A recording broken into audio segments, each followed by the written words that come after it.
On today's episode, we've got divorces, babies, and even a Bravo Lab running for political office. Like, what is happening? But I mean, the big story is Denise Richards and her husband, Aaron, are getting divorced. And Aaron is the one who filed. So it's pretty wild. And what he's asking for in this divorce is insanity. But I have a full breakdown of everything he's asking for. You are not going to believe the audacity of this man. Every time I think that men can't have more audacity, they just do. They find it somewhere. It's like buried in the ground and they dig it up. They dig up a whole bunch of audacity. All that, plus I've got a lot of Valley news, some Summer House news, Real Housewives of Atlanta, and much more. Enjoy.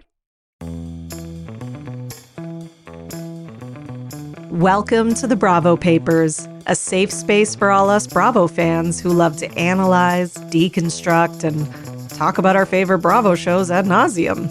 So join me, Bravo and Botox, and we'll catch up on all the Bravo news and read way too much into our favorite shows and Bravo celebrities.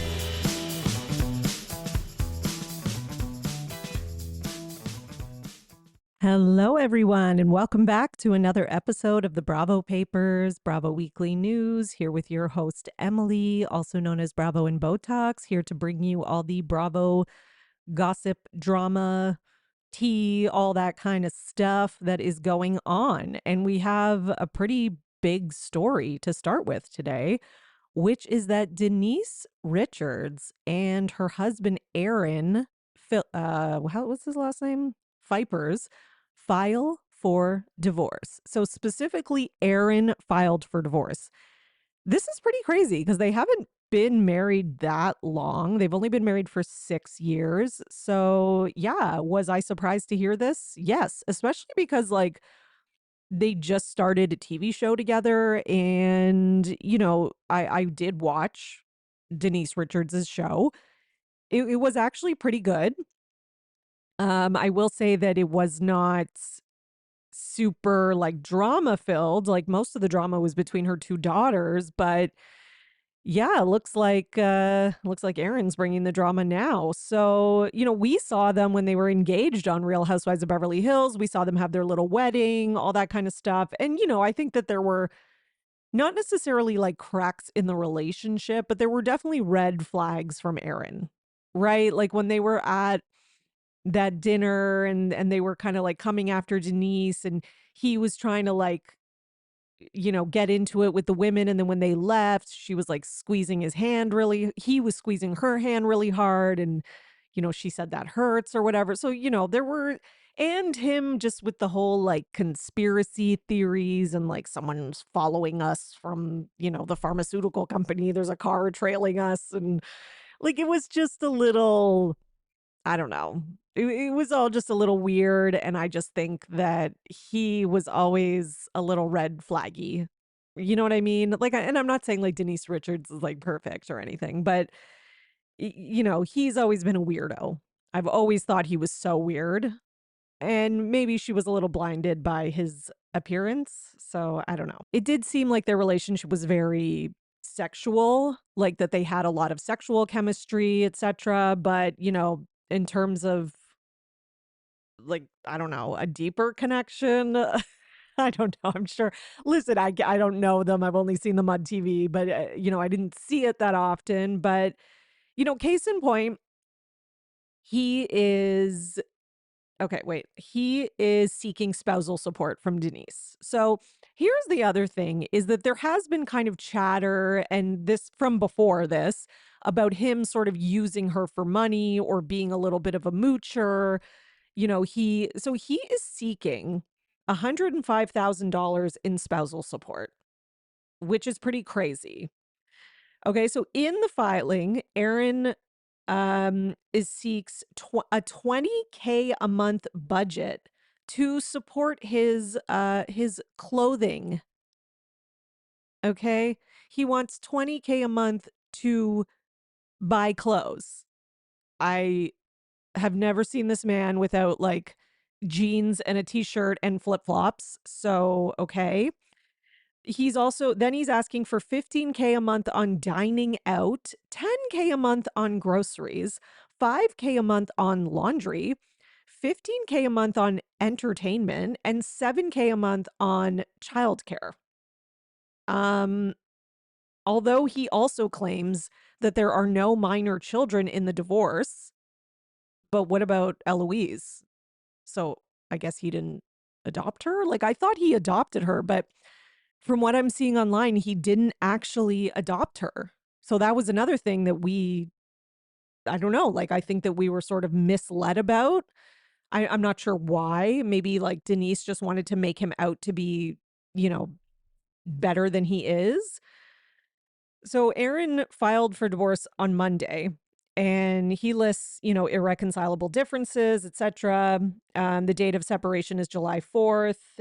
And yeah, it says that they share no minor children together. So I'm gonna, a lot of people are taking that as it was a lie, and that he actually didn't, what's it called? He actually didn't adopt Eloise. So this makes it even more fucked up that he's asking for 7K a month for childcare. For what child? There's only Eloise, and you are saying there's no minor children in the divorce, and you're asking her for money. This man can fuck off. That's what I want to say, first of all. And according to page 6, Aaron claims, just to break it down a little more, he claims that he and Denise spent a total of $105,000 per month, 25K on food, 20K on clothes. Their rent is 18K, which does not include 8,000 that they spent on utilities, 5,000 on maintenance and repairs, and an additional. Why do you spend 5,000 on maintenance and repairs if you're renting? Like, okay, whatever. That doesn't make sense to me, but okay. 5,000 they spent on laundry and cleaning. Okay. Why do you need to spend so much money on laundry and cleaning? Like, I guess if it's like a bigger space and you're hiring cleaner, like, do they have a full time? Like, I don't know. Rich people are doing things that I'm not doing, but their phone bill is 500 while their expenses associated with their cars and transportation total about 1,500. He also claims that he and Denise dropped 10K on groceries and household supplies, 15 on eating out, and an additional 15 on entertainment, gifts, and vacations. You guys eat a lot. Now, granted, they have kids, like they have Eloise and like the other daughter, not the Charlie Sheen daughter. Or well, I think maybe are they both from Charlie Sheen? Yes, they are. Okay, not the older one, the OnlyFans one. Okay, so she's the one, I can't remember her name right now, but I believe that she lives on her own. And then her sister, the like super Christian one, I think lives still with Aaron and Denise, if I remember from the show. So yeah, as for childcare, Denise allegedly forks over 7,000. Now, all of this, by the way, is according to Aaron. So all of this has to be taken with a grain of salt. He could be exaggerating. But here's the other thing is that she has been allowing his family to shack up with them. Like, that's the thing that and people have been talking about this for a while because it came up on that show with her and her family that just, aired this last season. And, one of the things that came up was like they weren't like featured on the show, but just the fact that they are living there and that she's like basically giving a place to live for him and his family. And on top of that, and this is not like his kids from another marriage, like his family. And then on top of that, like she's like the breadwinner and she's paying for everybody. So they probably do spend this much because they've probably got Aaron and then Aaron's mom, dad, sisters, aunts, cousins, etc., dog, babysitters, uncles, whatever. Like they've got all these fucking I don't really know how many. I'm just, exaggerating. But I'm just saying she's supporting quite a few people. Plus Eloise, what it probably costs for Eloise is probably quite a bit because she's a child with special needs. And we all know that if you are, especially those of you listening who are parents or family members of someone with special needs, you understand how much like thousands, tens of thousands of dollars is spent, if not more, a year when you have a child with special needs. So also just like fuck him for asking for child support or childcare when she has Number one, he has no kids. And number two, she has the kids and one of them has special needs. Like, are you an asshole? The answer is yes, and a monster. Okay. This is really just insanity to me. But yeah, the other thing that has been brought up by this is that Aaron claims that Denise earns more than $250,000 a month via her OnlyFans account, TV appearances, and brand deals. He says he has not made income since he had to close down his wellness company. Yeah, of course you had to close it down because it was not a wellness company. It was a scam, and you were scamming people with cancer, particularly. There were lawsuits. I covered it on this show, of you giving hope to people that you could cure their cancer with your like woo woo machine that makes no sense and has no science behind it. And then you're claiming that like big pharma is following you. And then like I remember one of the clients died and did not get like died from cancer, but like they didn't get their money back that they were supposed to get because, he was kind of like encouraging more treatments and taking more money from them. Like it's just like, he's one of those people, he's takes advantage of people who are in a very vulnerable situation and takes their money. And it's not a small amount of money. Like it was like in the hundred thousands. So, yeah, he can fuck off with all of this. And of course, you lost your company. Like, there's only so long that people are going to fall for that before shit starts falling apart. Like, that's what happens with a lot of these like scammy businesses. And then I'm sure once he had Denise Richards and, OnlyFans and the cash was coming in, he was like, well, here's my cash cow. I don't have to do anything anymore. And yeah, and now here we go. He's getting divorced and he wants her to continue supporting him and the support to be egregious and a lot of money, much more than he needs. Okay. And listen, I'm not one who's going to say like a guy deserves, like a guy or a woman after they get divorced, they deserve nothing. They might, there could be a short period of time where she gives him a little bit of money, while he gets his shit together or something like that. But this is insanity. Like, this is him really, really taking advantage. So, you know, fuck off, Aaron. Okay. We actually have other Beverly Hills news. It's a big Beverly Hills day. Okay. Well, two stories, but that was a big one. Actually, before I go to the next one, can we get Denise Richards back on Real Housewives of Beverly Hills like now? Like right now. Okay. Andy, camera, Beverly Hills, let's go. They are filming right now. Just get her in there. I know it takes time with negotiations and contracts, but she already has another show with you. We know she'll come in and film and show up at a party. So invite her, Kyle or someone, invite her over for tea or whatever the fuck. And, you know, listen, she needs to pay for her divorce lawyers. So I feel like, you kind of got her in a good position here. She'll probably wouldn't mind the extra cash to help her out during this divorce. And we all want to see what's going to happen. So, yeah, Denise back on Beverly Hills. Please, please, please. Okay. So, the other story is that Rachel Zoe does not appear to be a fan of Dorit Kemsley. This is a big stretch in terms of how I'm headlining this, but basically, she is following everyone from the cast except Dorit, which is a little suspect. Okay, it's a little suspect. It could mean nothing. It could be just all the other women followed her because, they're more active on, like, Dorit's not super active on social media, but it could also be that they're not getting along. So I don't know. We haven't had a lot of stuff leaked. So, we like to kind of get clues where we can get them in terms of what's going on. But, when I heard that Rachel Zoe was going to be on the show, my first thought was, oh, good. An actual fashionista who actually has the goods to back it up. And I think that would make Dorit nervous. So I'm here for this. Like, to me, this is a feud that I would enjoy seeing for sure.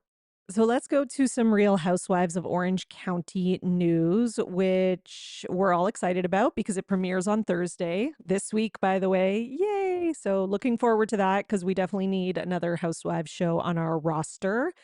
And OC has just been great the last couple seasons. And I think it's, continuing to progress based on everything I'm hearing online and the trailer and all that jazz.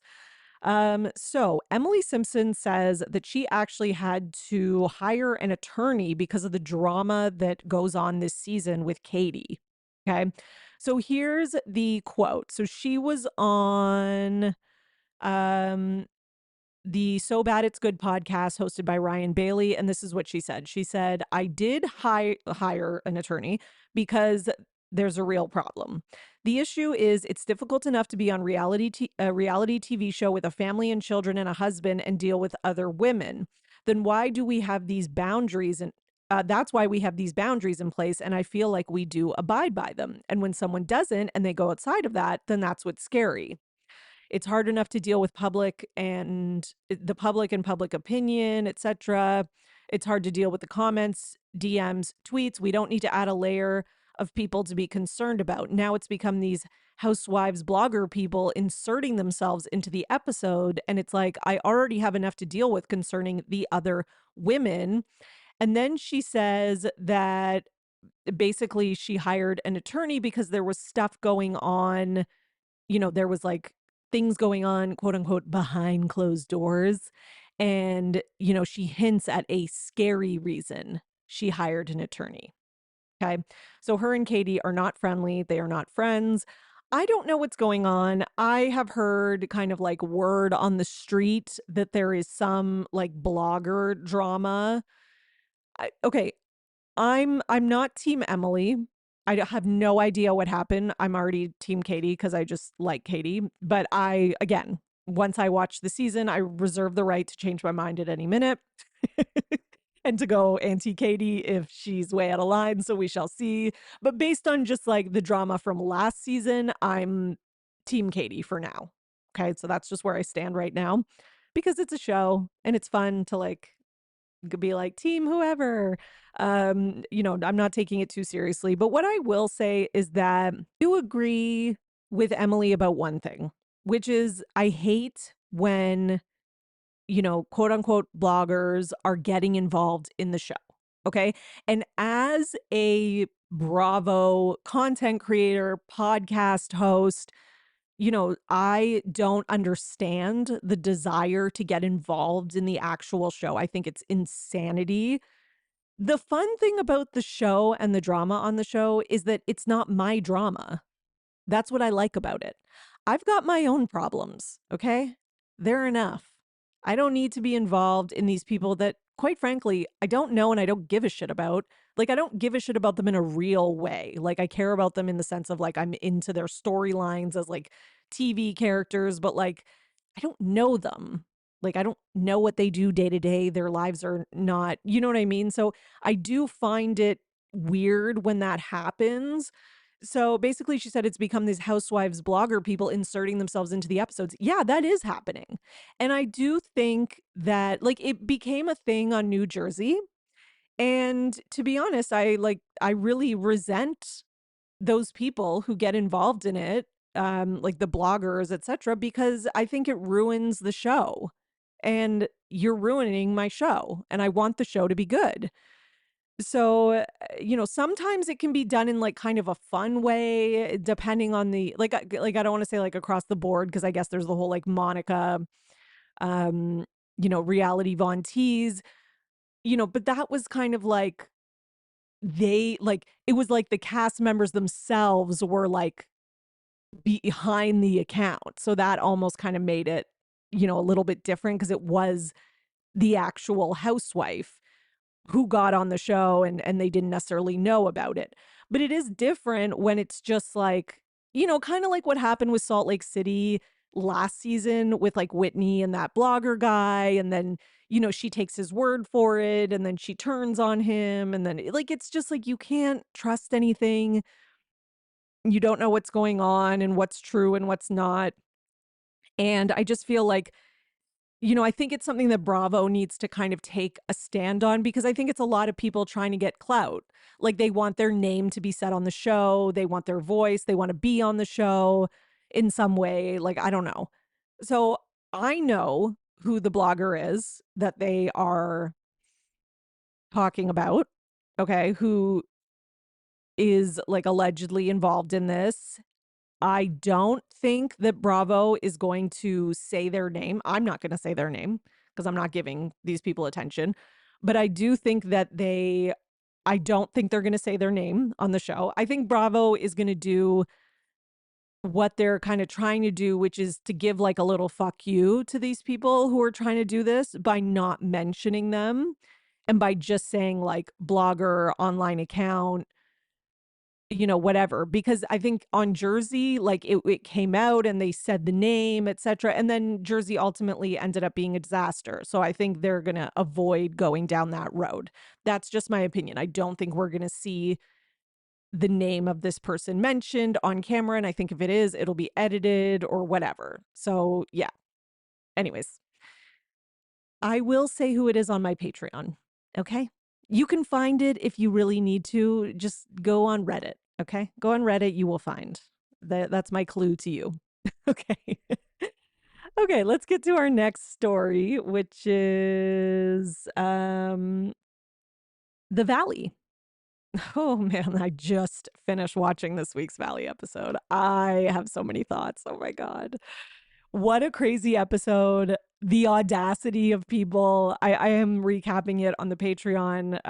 After show will be coming as soon as I can get it out. And oh my God, I haven't watched the after show yet, but just like, I just can't. I can't with Janet, Michelle, and Brittany. I can't. Okay, let's go into the news. So things are not going well for Janet online, as to be expected. Now, she has had to make her Instagram private because of, DMs and nasty messages and all that kind of stuff. So, she was on a podcast with I believe it was with her friend Jared called This Side of the Hill. Yeah, so it was Janet. Oh, is this their podcast? Oh, it is. It is their podcast. Okay, This Side of the Hill, Janet, Jason, and Jared. And they were talking about this. And listen, nothing warrants death threats. Nothing warrants racial slurs and threats. Like nothing warrants any of that. People who do that are crazy. And they need to just breathe and realize that this is just a TV show. Okay. Do I like Janet? No. Does she drive me crazy? No. Well, yes. Sorry. I meant to say yes. She drives me crazy. Now, that being said, I can also find some enjoyment in the sense of like watching the kind of villains on the show entertain us. And I know there's some people who feel differently, like, I just don't want Janet on the show, etc. Like, I can see that side of it too when it comes to Janet. But at the end of the day, like to go in her DMs and send her this stuff, like it's crazy. Like it's crazy. Like you don't know her personally. And is she being a big fucking pain in the ass? Yes. But like, is it really affecting your day to day life? No. And if it is, you should seek therapy and help. Okay. So that's my PSA. All that being said, this story comes out that she had to like change her Instagram to private, and then like the Valley Star leaves the US amid death threats against her and her family and slams online hate as sick. Okay, when I saw this I was like, she did not, like, we're being dramatic. Okay, she did not leave the US because of death threats, and because that's not why she left. Okay, before she came out with the video to explain, I was like, she clearly just went on vacation and had a vacation plan. So is that like what we're calling vacation now? Like leaving the country, but like flees the country. No, she went on vacation. Okay. She went on a very nice vacation. I think it was to Switzerland. She did get online and address the fleeing the country rumors and say, no, it was a pre-planned family vacation, much needed. I did not, so she did address it. I'll give her that. However, a part of me is wondering, I just don't know. A part of me is wondering if she's the one who even planted the flee the country stories, because like I do feel like as much as, everything I said before about people being psycho, etc., it's also kind of up to Janet to share that, to read the DMs on the podcast, to like go into detail about it. Like she's not getting anything that a lot of other Bravo celebrities get. I'm really sorry to say that. And that's terrible because that shouldn't happen. But it is true. Like, I always think back to um the Bachelorette, Caitlyn Bristow, her season. She got death threats just for having sex with someone.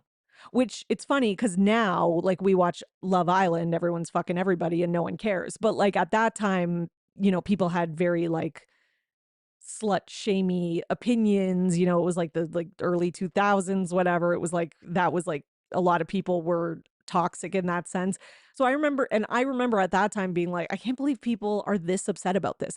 But my point is that even just doing normal human things, like having sex with a guy that maybe the audience doesn't like, people will send death threats. People will send death threats over the dumbest conflicts on social media. I'm sure Raquel got them. I'm sure Tom Sandoval got them. I bet you Ariana even got them just because people were mad that she was like getting so much attention after being cheated on. I bet you she got some. I guarantee you she did. So I'm just saying that, like, you know, Janet is not special when it comes to this. It doesn't excuse it, it doesn't make it right. But you also, unfortunately, can't really even avoid it. Like, people, there are psycho trolls on the internet who want to hurt someone. Like all those like narcissistic whatever people that exist in the world who enjoy seeing other people in pain, they have the internet and they have social media accounts. And to them, like, they enjoy sending a message like that. They enjoy hurting someone. There are crazy people out there, there are abusive people out there who are doing that to their own family members and have no problem going online and doing it to people and are even braver because they're behind a keyboard. So I do think that if you're on reality TV, like, you're never going to avoid it. Now, that doesn't make it that doesn't make it right. It doesn't make it okay. It doesn't make the pain of it any better. It doesn't mean that Janet or anyone else is not allowed to be hurt, scared. They have every right to their feelings. Their feelings are valid. Their fears are valid, all of that. However, my little caveat here, I do think that Janet is purposefully sharing this, you know, for some sympathy as well. Like, I think the reason she read those out is because she was getting so much backlash from the show and she wants people to cool it. She wants, a little bit of empathy and sympathy because she's not getting any from any angle from like the regular audience that's not sending death threats. Like, I think by reading those handful of psycho people, she's hoping that the majority, like the regular audience who might just be making like funny memes on Twitter and being like, oh my God, Janet, shut up, stop making everything about you. Like, I think she's hoping that even those people will cool down on her. Which, listen, I don't blame her. Like, she's human. I can understand. Like, no one wants to not be liked. That doesn't make you like a psycho. That's pretty normal human thing to want people to like you. The problem is the way she goes about it, obviously, is nuts. So yeah, I do think that there was a little bit of an ulterior motive. The other reason I think that is because she goes private, and then one of my followers sent me this in a DM, and I think they're right. Like, she goes private, and then because you go private, you get more people requesting to follow you because they want to be one of the people who can see what's going on. And then I believe she changed it back to public and then private again. So it's like, are you doing this on purpose? Because the second you go public, you're going to get a ton of people following you so that when you go private again, they're already on your list. Just saying. And she has gained quite a lot of followers since this whole thing. So do with that as you will. And then, someone retweeted the video on Instagram and was like, what did they say? Janet lives on a delusional planet, etc. Just kind of like a little rant about that in terms of Janet's video about us all thinking she left, like her trying to say that we think she left the country or whatever. And they were like, no one cares if you left the country, basically.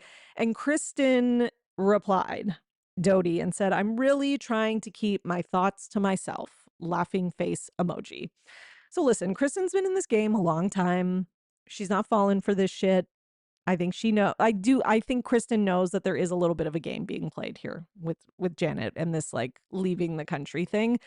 And again, I wouldn't be surprised if she kind of sold that flees the country story, that she was like the source. I just wouldn't be surprised. That's all I'm saying. Meanwhile, Jesse was on the Julia Cunningham show doing an interview, and he articulated pretty well why fans are having such a adverse reaction to Janet. So he states that before he was on this show, he was not in general a reality TV fan. He just didn't watch reality TV.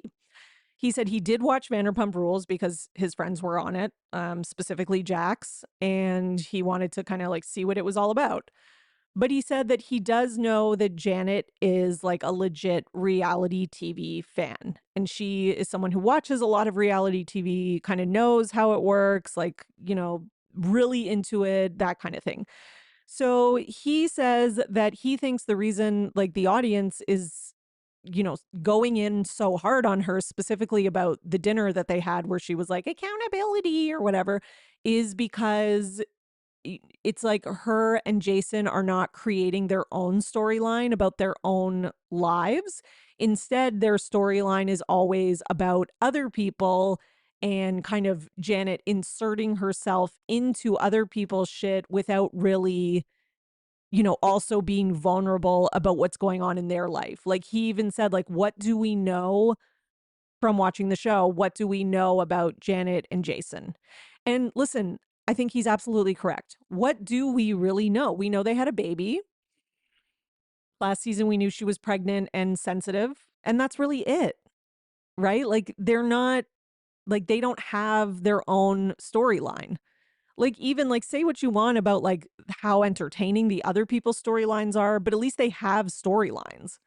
Like, at least, like, Nia and Danny had, like, the postpartum thing, and then now they have the, like, I don't want to have another baby versus, Nia does, and Danny wants her to move to fucking the boonies or whatever, Santa Clarita. Sorry if you live there and I just called it the boonies, but, um, it's just other people have things, Kristen, infertility, like they all have stuff, like Zach and his boyfriend being deported, like that kind of thing. They all have something. When I go down the list, like literally everybody pretty much has something except Jason and Janet. We don't really know much of anything about their personal lives and what's going on with them.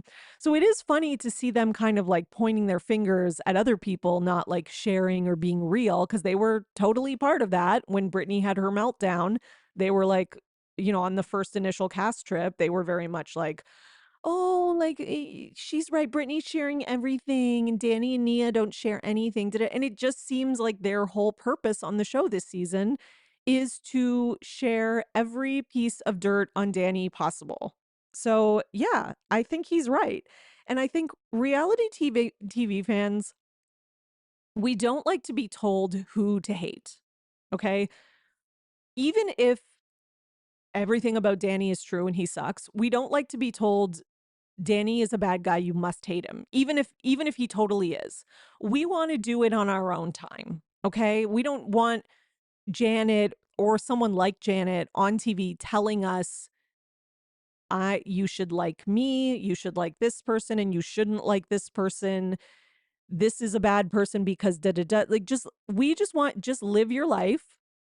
Okay? Be authentic, and then just let us watch it and get the entertainment from it and come up with our opinions as we will. Because when you try to force things like this, every time a Bravo celebrity tries to force stuff like this on a show, it always blows up in their face. Look at Lala on the last season of Vanderpump Rules. She was trying to force a certain narrative so hard that I think she bought into it herself, as crazy as that is, and it totally backfired on her. So yeah, okay. That is my conclusion. Okay, meanwhile, on Real Housewives of Miami, Lisa Hochstein is calling out Larsa.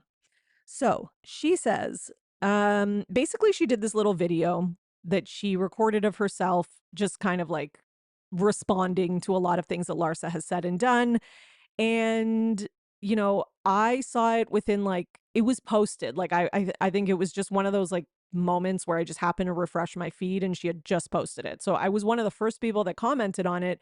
And then she deleted it like within like 10 minutes, maybe even 5. She deleted it. But if by then it's too late. Okay. There's no, you have it up, people are going to get it. Okay. So someone screen recorded it. It's now everywhere. Like there's no running from it on the internet. And she says, when has she ever shown she was good friend? Look at her reaction to Gertie's cancer diagnosis. So, Lisa is obviously like, let me remind everyone why they hate Larsa so that I make sure everyone takes my side in my fight against her. And I'm not saying Lisa doesn't have a side because she does. The other thing that she says in the video is that her and Larsa are not really friends, that they just started talking when Larsa joined the show again. And they're like kind of like show friends, but not like real friends, which did make me laugh because it's so Kyle Richards. It's like, well, we're not even really friends. But it's funny because everyone hates Larsa, no one cares. Like everyone's just like, okay, whatever you say, Lisa. Like it is funny to watch the kind of the hypocrisy of the audience in some ways because it drove me crazy when Kyle was trying to do that. I have to admit it did drive me a little crazy when Lisa did it. Not because like I'm team Larsa or anything, because I'm not really on either. I think they both have a side and I think they both have in this particular argument, they both have points and they both have things that they're being an idiot about. But I'm not falling for the like we were never really friends. I just think that they were friends. Like granted, fine, maybe they were friends who were reconnected because Larsa came back to the show after years. She was originally on the show years and years. So it's not like this is like the first time they met, like they know each other. So I was just kind of like, you guys are friends, okay? Whether you're coworker friends or whatever, you're still friends. Don't try to downplay it. You were happy to be friends with Larsa last season when she was being a monster to Gertie about the cancer diagnosis thing. You can't now all of a sudden just be like, now that she's doing something to you, suddenly you're not friends. But before, when she was doing things to other people, you were like, you were sort of complicit. Okay. And I'm not saying like Lisa didn't like, you know, like I know Lisa was involved in her own shit last season and was very distracted by that. But Lisa was also a shitty friend last season to basically everyone. She was like the villain last season. I feel like a lot of people forget that. And I think, and that's the other reason I think her and Larsa are really friends, because I think they're both super self-involved, vapid people in many ways. Lisa is smarter, definitely. But they're both kind of like they're both a little delusional. They're both, which is why I enjoy watching them have this fight because, like, I don't have to be on anyone's side. And I think they're very similar, the two of them, actually. Like, I really do. I think Larsa is worse at hiding it.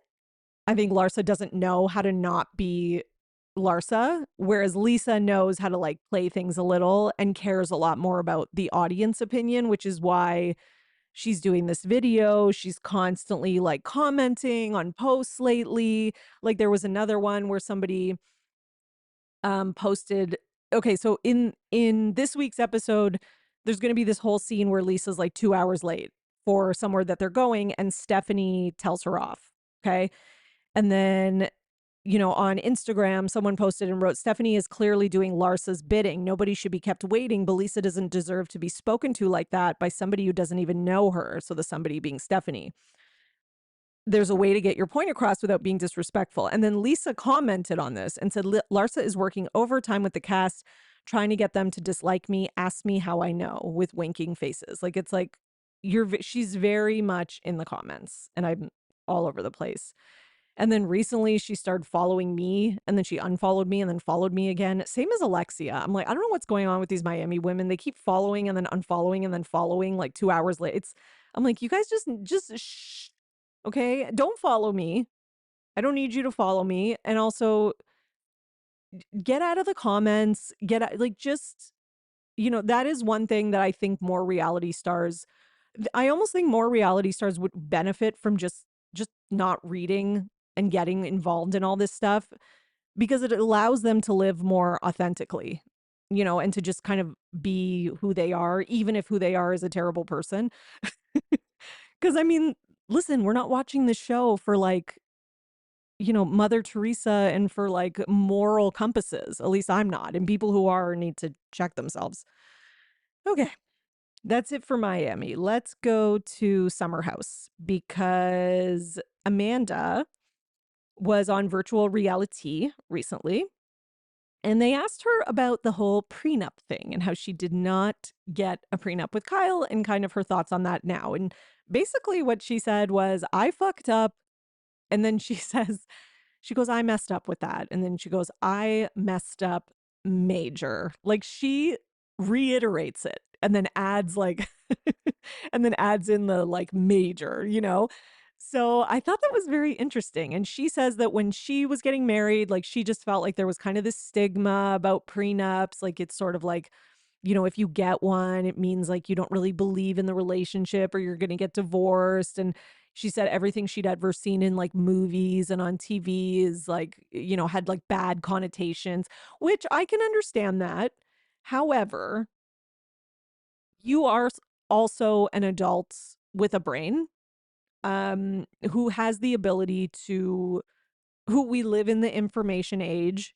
You have the ability to go online and do research and not make a life altering decision based on what you've seen in movies and pop culture. I'm just saying. I just want to, you're allowed to do your own independent thinking, Amanda. Okay. Because now she's all like, I think the truth is she just wanted to get married. I think she just wanted to get married. Nothing was going to stop her. And I think she just saw the prenup almost as like an obstacle to getting down the aisle, maybe. I'm not sure. I'm just shocked that with all her friends around her and her family, that no one was able to talk her into this at that time. But yeah, I guess that's it. But it was just funny that she was saying that this was such a major mistake, because usually people don't say that until they know a divorce or separation is imminent. You know what I mean? Like, usually that's when they're like, fuck, I should have got a prenup, because then you're getting divorced. There is a thing as a postnup, Amanda, by the way, in case you're listening, which you're probably not, but let's just say there is a postnup. You could do that. It can be difficult because both people need to like come to an agreement on stuff, etc. But it does exist. So just saying. Okay. What else do we have today? We have some Real Housewives of Atlanta news. What do we have? Oh, yes, we have some very, very, very disappointing news. I talked about this in a lot more depth on my Patreon, but Candy Burris and Shamia Morton are in hot water with the Atlanta audience because the show Atlanta audience, not okay. Anyways, because they liked a post that is supporting P. Diddy, which not cool. Basically, the post, it was posted by Ebony Electra, who posted a picture of his face and said, "Praise God," with hearts. Um, Opinions, we are all entitled to them. Mistakes, we all make them. Judging, we all do it. Gossip, we are all guilty of it. God's will is higher than any opinion, mistake, judgment, or gossip. If this is God's will for Puff/Diddy, then that's his will. In the end, what we think does not compare to his will. Who are we to judge? That's God's job. It's all in his hands. You never know. Hashtag is all in the word. Hashtag read your Bible, in my opinion. Okay. That is a psychotic take. I just want to say that, first of all. I mean, if that's the excuse that we're all allowed to use, like, well, it's God's will, then I guess I can do whatever I want. I can go out and like start murdering people because that's God's will. If I'm doing it, he must be wanting me to do it, right? Isn't that what she's saying? Like, it is not God's will for P. Diddy to rape and traffic people. I just and beat Cassie up in a hotel hallway. Okay. That's just, you're crazy, first of all. And mistakes, we all make them. Sex trafficking is not like, oops, I forgot to put on my turn signal. Like, this is not like a little accident. This is an intentional, it's not a mistake. This is what he meant to do. He wanted to do this.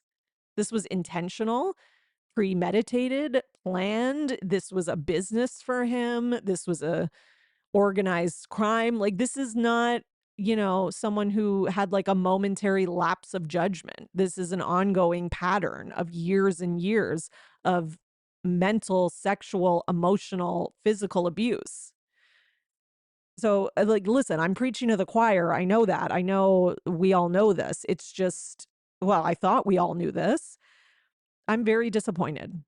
Like, I'm not even, like, I am mad to see that Candy and Shamia supported this, but I am more disappointed. I'm not even as disappointed in Shamia because I just don't have the same attachment to Shamia. She hasn't been on my TV as long. I don't even really like her as a housewife, so I don't really give a shit.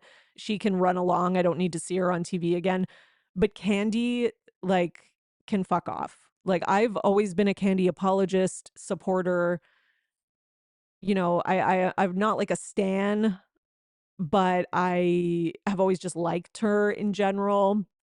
So to see her supporting this, especially given that she had a full meltdown when she was accused of sexual assault by Portia, and now she's like supporting somebody, even if she thinks that he was, like, just say wrongly accused about like the sex trafficking thing. Let's just pretend that that's what she thinks, which clearly I guess she does. We don't have to pretend. But let's just say that, and there was no like video of him beating up Cassie. It's like, how can you support somebody who would do that, especially publicly when you're a public figure? Like, so you don't support, as Ramona once said, you don't support other women. That's it. Like, you don't support other women. It's just, it's insane. Sorry, my phone just started ringing. It's spam. Okay. Anyways, I'm very disappointed. I've unfollowed Shamia and Candy. I don't fuck with them anymore. I'm not going to be like following them, or I don't want to see them on TV anymore. Like, that's just my opinion. I think a lot of other people feel that way. I know they've been getting flooded with comments on their Instagram and other places. I don't know if they're going to speak out or just wait for it to move along, but I'm not going to forget. That's it. I'm not going to forget. And it sucks because I was like excited for her. I was excited for her appearance on Next Gen NYC, and I saw that before I watched last week's episode, and it just totally soured it. Like, I just couldn't even sit there and enjoy the scene. It sucks. And I do not hold Riley responsible for any of this, by the way. You can't choose your parents, and your parents, a lot of times we do not agree with our parents about many things. So, Riley is not accountable in any way in this situation, of course. Still love Riley. Okay, do we have anything else? Oh, yes. We have some news that is very surprising, which is that Dr. Heavenly from Married to Medicine is running for Georgia State Representative in District 93. And guess who her campaign manager is, guys? Quad. This was in People magazine. She has her very a professional looking political photo. She's wearing like a blazer, and she's doing like the kind of like, just like, the pose that like politicians do when they get their photo. And okay, so congrats, Dr. Heavenly. Good luck. I Is this our first housewife who has got into politics? Like, have we had any? I was just thinking about it. Is this the first? I know she's not a housewife. Sorry. Is this our first Bravo celebrity who? Well, I guess there was, what's his name? Wasn't Thomas Ravenel? Wasn't he like? Didn't he run for shit? Blech, he's gross. But this is our first female Bravo celebrity that I can recall who has run for office. So this is pretty crazy. Is this going to be a storyline next season? 1000%. Um, she's going to be in a debate. about something like a political debate, and her response is going to be your mama. I just want to put that out there. So if she is doing a debate, please let me know when it is. I will watch. Also, congratulations is in order to Madison LaCroix from Southern Charm because she had her baby. She had her baby early, okay, at 34 weeks. And she had to stay in the NICU with her baby after a prolonged labor. Her water broke at home, but her and baby are healthy and happy. And her little girl is named Teddy, named after her late father, and arrived on June 29th. So congrats to Madison and Brett. And yeah, some happy news, some happy/political news to end the podcast today. Anyways, that's all we got for you. So you are now in the know for everything Bravo. If you would like recaps of shows happening right now, head over to my Patreon, patreon.com/Bravo and Botox, and have a great day, everyone. Bye. Thanks for listening, everyone. Your support really means everything to me, and this show wouldn't be possible without you, the listeners. So please, if you enjoy the podcast, leave a 5-star rating and subscribe so you don't miss an episode. For more, you can join my Patreon, patreon.com/Bravo and Botox.